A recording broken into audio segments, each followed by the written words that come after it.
Hi, and welcome to guitar lesson number 7 with Bud Summers. I'm Bud Summers. Power chords is what we're going to talk about here, and you may have heard a lot about them. Power chords are used in a lot of rock and roll. Now, I'm still on my acoustic guitar here. You can play rock and roll on an acoustic if you want to. But power chords are useful in that we can make nice, strong statements.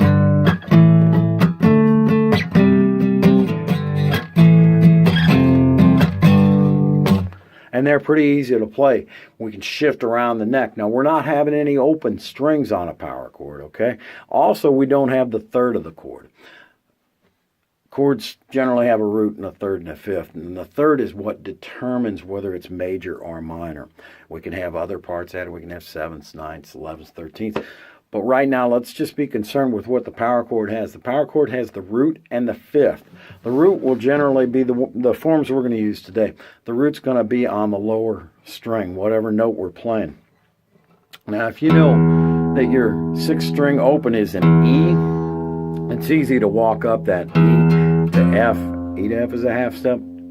F to G is a whole step. G to A is a whole step. A to B is a whole step. B to C is the only other naturally occurring half step. So C is right there, D is here, and then we're back to E at the top at the 12th fret, which should have a double dot, or the body connects to the neck or something there. Okay, so we're going to have a note on the 6th string, and then we're going to have a note on the 5th string as well, and that the 6th string is going to be the root of the chord. Let's just go to the 3rd fret here. 6th string at the 3rd fret, that's a G. Put your first finger there. And then let's take our 3rd finger and put it over on the 5th string. You want to put it at the 5th fret, 2 frets away. Notice they're 2 frets away. There's one in between. This fret is in between. So we got,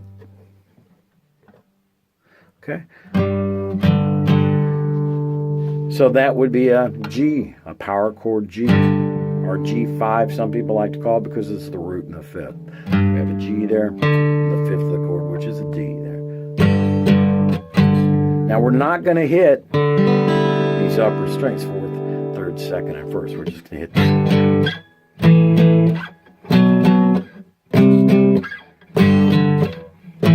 hit. Try moving it around a little bit.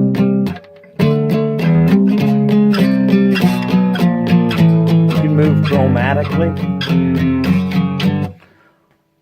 or stepwise. F, G, A, B, C. Practice moving that around a little bit. So that's a power chord based on the 6th string, whatever note is on the 6th string. Now, we can also do this very easily, the exact same fingering, but just move over a string. So now your root of the chord will be on the 5th string. This can be a little bit more difficult with your right hand. I don't want to make a big deal of it because it's really not. It's just that you need to be aware you're going to miss the 5th string now. When you're playing, you're just going to hit the 4th and 5th together. These 2 strings. You want to get them to sound together, okay, without hitting any other strings. Okay, now the 5th string you probably already know is an open A. So A to B is a whole step, B to C is a half step, C to D is a whole step, D to E is a whole step, E to F is a half, F to G is a whole step, and then the octave, the A again at the 12th fret.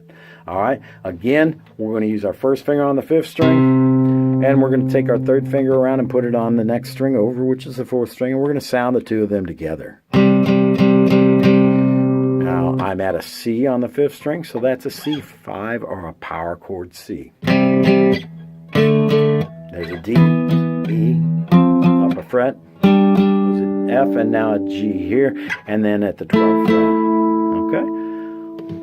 So, this is a C. Here with the 5th string at the 3rd fret, that note is a C. We've got a G here, so that's a C5 or a C power chord. Also a C is here.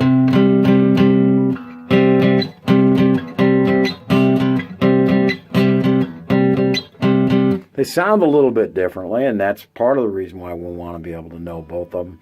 And the other part is, depending on your song. If I'm playing a song that is going to be going to a chord that's close, I want to use the one that will be the easiest fingering.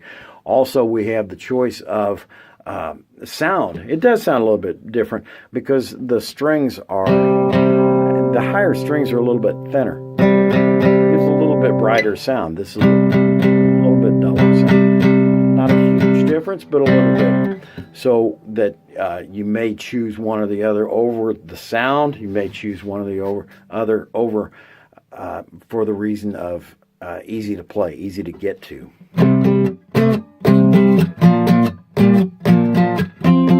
Yeah, that's a song.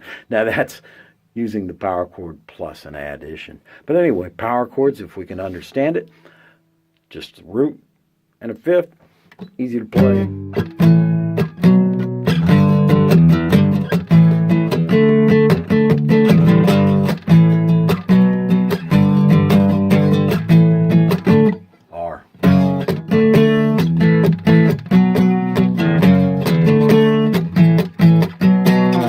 I'll see you next time. I'm Bud Summers.